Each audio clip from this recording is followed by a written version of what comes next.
안녕하십니까. 삼성전자 MX 사업부에서 퍼포먼스 광고를 리딩하고 있는 임승빈이라고 합니다. 만나서 반갑습니다. 삼성전자에서 광고도 하네? 라고 생각하시는 분들도 계실 텐데 저희는 삼성전자의 자회사도 아니고 삼성전자이고요. 서비스 비즈니스 팀에서 모네타이제이션을 맡고 있는 광고팀입니다. 저희는 이 광고라고 하는 에드테크라고 하는 여러분에게 생소하실 수 있는 도메인에서 어떻게 저희가 데이터를 사용하고 어떻게 기술을 접목해서 머신러닝을 발전시켜 왔는지에 대해서 간략하게 소개시켜 드리고자 합니다. 목차는 다음과 같고요. 간단하게 삼성 에즈에 대해 소개를 드리고 저희의 챌린지 그리고 저희 어치먼트에 대해서 소개를 드리겠습니다. 말씀드린 것처럼 삼성 에즈는 광고 에드테크라는 회사입니다. 저희는 삼성전자 내에서 저희가 가지고 있는 데이터를 기반으로 광고주들이 전달하고 싶은 메시지를 사용자들에게 전달하고 사용자들이 불편하지 않도록 유저 익스피리언스를 극대화하고자 합니다. 몇 가지 문제가 있습니다. 사실 삼성전자의 포텐셜은 전 세계에 있는 수많은 디바이스입니다. 저희는 수억 개 디바이스에서 엄청난 양의 데이터를 모을 수 있고 이 데이터를 잘 가공하면 이 데이터로부터 많은 통찰력을 얻을 수 있습니다. 어떤 유저에게 어떤 정보를 주는 것이 가장 좋은 것인가. 다만 문제는 반대로 데이터가 많다는 것은 저희에게 다른 리스크가 있다는 것을 말합니다. 삼성전자는 아무리 저희가 서비스 비즈니스를 키운다고 하지만 역시 제조회사이기도 합니다. 저희가 광고만을 확장시키기 위해서 사용자에게 불분별하게 마구 광고를 보인다면 당연히 유저 익스피리언스가 떨어지겠죠. 결국 저희는 사용자의 유저 익스피리언스를 극대화하면서 역시 광고에서의 전달력을 극대화해야 되는 어려운 문제를 풀어야 합니다. 그러기 위해서는 저희가 가지고 있는 데이터를 잘 활용하는 기술이 중요해지고요. 그 기술의 이면에는 머신러닝이 있습니다. 광고에서 사용하고 있는 데이터의 플로우를 간단하게 설명드리고 저희가 머신러닝 플랫폼을 만들기 전에 유지하고 있었던 레가시 시스템에 대해서 말씀을 드리자면 저희가 가지고 있는 수많은 디바이스들에서 여러 가지 데이터를 수집합니다. 다만 중요한 것은 저희는 법을 잘 따르고 있기 때문에 사용자의 동의하에 수집할 수 있는 데이터를 모읍니다. 이렇게 수집된 데이터는 저희가 가지고 있는 여러 컨텐츠 리커그니션 시스템 혹은 저희의 광고 서버에서 데이터를 처리해서 수많은 데이터들을 생산하게 됩니다. 다만 저희가 광고업계에서 굉장히 오랫동안 사업을 해왔던 건 아니고 굉장히 급속도로 성장했기 때문에 모든 시스템이 처음부터 완벽하게 설계되어 있지는 않았습니다. 저희의 어떤 시스템의 데이터는 유시지에 따라서 S3에 저장되기도 하고 별도의 하드 파일 시스템을 구성하기도 하고 혹은 아예 별도의 클라우드 쪽에 구글 빅쿼리로 저장되어 있기도 했습니다. 이렇게 데이터가 여러 군데에 스캐터되어 있을 때 문제는 이 데이터를 사용하는 여러 컨슈머들이 존재합니다. 리포팅 팀도 있고 머신러닝 팀도 있고 오퍼레이션 팀이나 파이낸셜 팀도 있습니다. 어쩔 때는 전혀 다른 어카운트에 스캐터되어 있는 데이터를 모아서 학습을 수행해야 될 수도 있습니다. 이런 것들은 저희가 점점 더 비즈니스 규모를 키우고 좀 더 효율적으로 데이터를 사용하며 좀 더 정확한 머신러닝 서비스를 제공하는데 장애물이 되었습니다. 그러면 저희는 여기서 이 사업을 정말 더 잘 만들기 위해서 머신러닝 플랫폼을 만들고 싶었습니다. 이제 말이 좀 길어서 간단하게 설명을 드리고 싶은데요.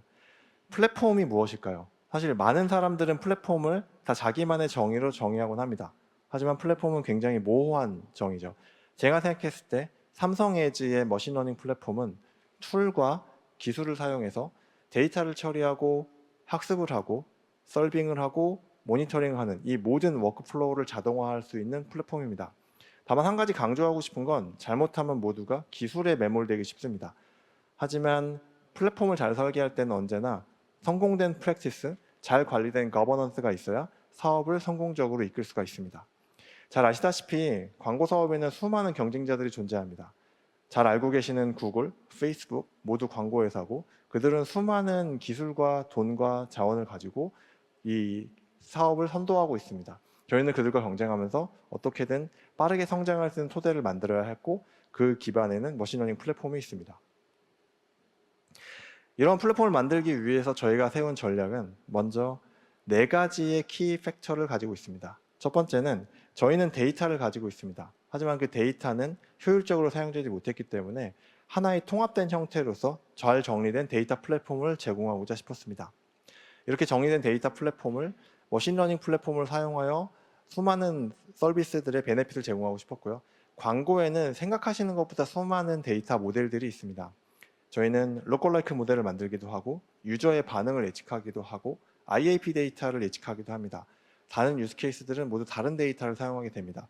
우리의 머신러닝 플랫폼은 이 모든 서비스를 지원할 수 있어야 하며 글로벌리 퍼져 있는 개발팀을 모두 지원할 수 있어야 합니다.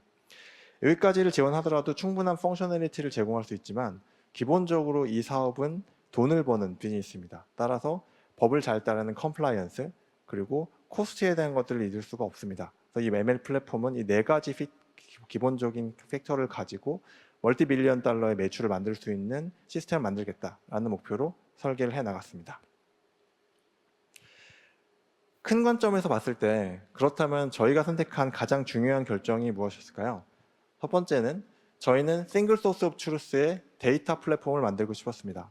이 한 곳의 데이터 플랫폼에 데이터 엔지니어가 수많은 곳에서 오는 그 데이터를 한 곳으로 정제하고 ETL을 하고 정형화된 형태의 데이터로 저장을 하게 되면 그 상태로서 클린드 데이터가 생성되게 됩니다. 이 데이터가 생성되면 다양한 유스케이스 사용할 수 있겠죠. 파이낸스 유스케이스에 사용할 수도 있을 것이고 머신러닝에 사용할 수 있을 겁니다. ML 플랫폼은 이 정제된 데이터를 기반으로 새롭게 형태된 ML 플랫폼을 만들어 모델 학습 그리고 배포 그리고 모니터링까지를 전부 수행하게 됩니다. 이 데이터 플로우로 이어졌을 때 저희는 이 기능들을 사용해서 비즈니스 의사결정을 빠르게 내리거나 아니면 실시간으로 서버 사이드에서 필요한 예측들을 수행해 나가게 됩니다. 한 발 더 안으로 들어가게 되면 저희는 기본적으로 모든 시스템을 스크래치부터 만들 수가 없었습니다. 가장 중요한 것은 돌고 있는 마차에 바퀴를 갈아넣는 것이었죠. 그러기 위해서 처음부터 수행했던 건 결국 디테일 매러입니다. 저희가 수집하는 모든 데이터의 이면을 하나하나 쳐다보고 그 이면에 어떤 데이터의 의미가 있는지를 정보 블럭으로 정의를 합니다. 저희는 그걸 이벤트라고 부르고요. 그 이벤트들은 각각의 특성에 따라서 데이터 레이크에 다른 형태로 저장이 되게 됩니다. 여기서는 플렉서빌리티를 위해서 단 하나의 형태로 정의하지 않았습니다. 어떤 데이터는 S3에 떨어질 것이고요. 어떤 형태는 S3에 떨어지지만 파케 형식으로 떨어질 수도 있습니다. 이 모든 것들은 각각의 유스케이스에 따라 매니지드 에어플로우로 데이터 파이프라인을 관리하면서 처리를 하게 됩니다. 여기 이벤트를 정의하고 이벤트에 대한 레이크를 정의하면 중요한 특징을 하나 알게 됩니다. 이 데이터가 언제 페일이고 언제 성공인지에 대한 기준점을 받게 됩니다. 어떤 데이터가 1시간 단위 어그리게이션으로 데이터가 어그리게이션이 된다면 그 데이터의 볼륨을 예측해서 특정 볼륨 이하로 떨어진다면 우리의 데이터가 미싱되거나 혹은 데이터 딜레이가 일어났다는 걸 예측할 수 있습니다. 데이터의 디테일한 카탈로그를 정리하는 것은 실제로 안정적인 파이프라인을 만드는데 너무나 중요한 요소입니다. 이렇게 만들어진 데이터 레이크를 저희는 UDW라고 하는 Unified Data Warehouse라고 하는 하나의 커다란 웨어하우스로 정리를 했습니다. 여기서 스노우플레이크의 힘을 빌었는데요. 이 스노우플레이크에서는 기존에 사용하고 있던 여러 툴과 정말 스무스하게 연결할 수 있는 플렉서빌리티를 제공했습니다. 저희는 스칼라로 작성된 파이프라인들 혹은 비즈니스 인텔리전스로 연결된 대시보드 혹은 자바로 되어 있는 서빙 플랫폼 혹은 파이썬을 가진 머신러닝 이 모든 수많은 코드들을 재생성할 수는 없었고 이 모두의 유스케이스를 다시 활용할 수 있는 플랫폼이 필요했는데 스노우플레이크가 제공하는 커넥터는 이런 부분에서 코드의 재사용성을 극대화하고 다시 코드를 작성해야 되는 리스크를 최소화해 주었습니다. 데이터 플로우를 정의했다고 해서 그 모든 것들이 다 정리되지가 않습니다. 삼성전자는 글로벌한 서비스이기 때문에 각 글로벌한 지역의 법을 지켜야 합니다. 예를 들어서 유럽에는 GDPR이 있고 미국에는 CGPA가 있고 한국에는 개인정보보호법이 있습니다. 각 지역에는 각 지역의 법에 따라 이동하지 못하는 데이터를 정의하고 이동할 수 있는 데이터 혹은 권한에 대한 처리를 해줘야 됩니다. 처리 제한권, 이동권, 수많은 데이터 이동들이 있습니다. 이것을 지원하기 위해서 기본적으로는 리저널 컨슈머들에게 정의할 수 있는 롤들을 정의합니다. 어떤 유스 케이스로 어떤 것을 제공해 주는 것이 이들의 사용성을 극대화해 줄 것인가.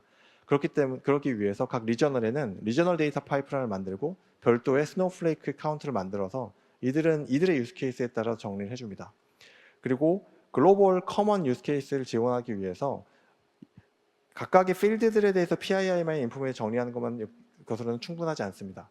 억세스로를 정의하고 각 로우 단위에서의 팔라시를 적용하고 필요한 경우 다이나믹 마스킹까지 적용을 해서 스노우플레이크의 데이터 쉐어링 기능을 사용해 쉐어링을 하거나 레플리케이션을 만들어서 글로벌 유스 케이스를 만들어줍니다.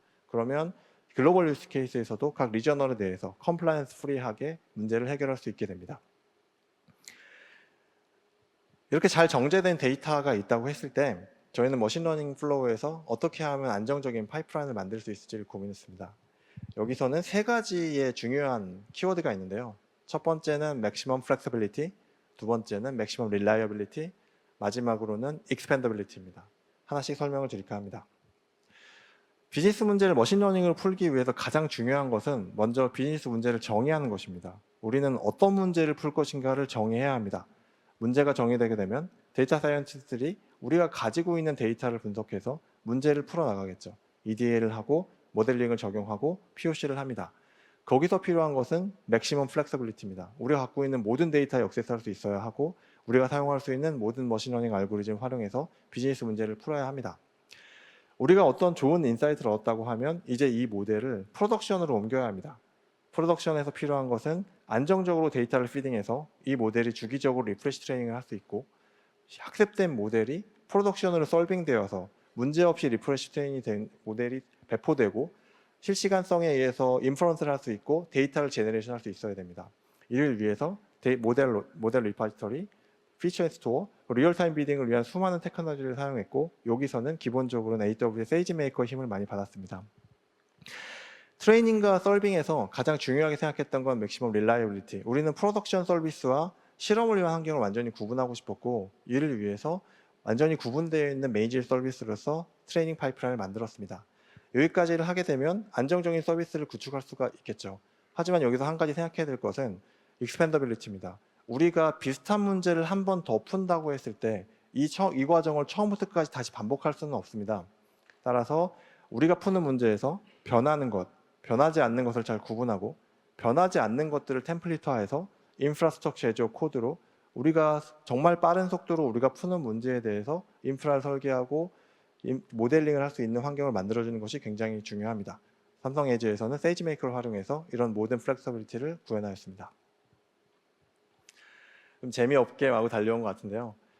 스노우플레이크를 사용하면서 처음에 저희가 고민했던 건 이 스노우플레이크 펑셔널리티가 정말 좋은데 지금 보시는 것처럼 퍼포먼스 측면에서도 저희의 생산성 측면에서도 마켓 딜리버리 측면에서도 모두 굉장히 좋은 숫자로서의 개선을 보였습니다.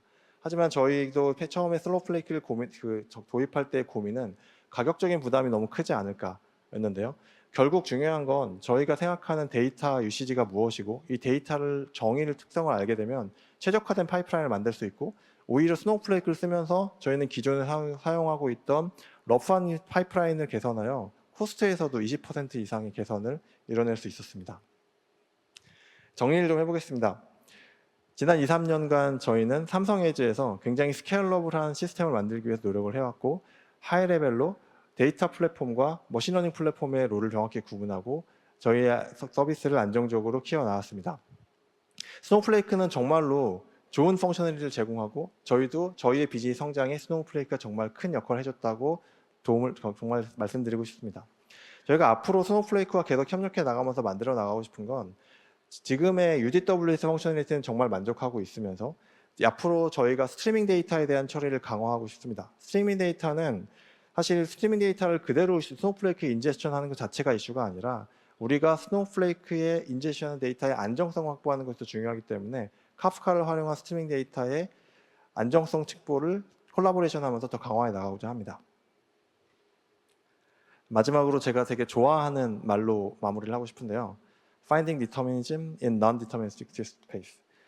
사실 저희가 데이터 사이언스를 가지고 문제를 해결해 나가는 건 정말 아무 정형성이 없거나 카오스적인 측면에서 뭔가를 찾아내는 걸로 느껴지기 쉽습니다.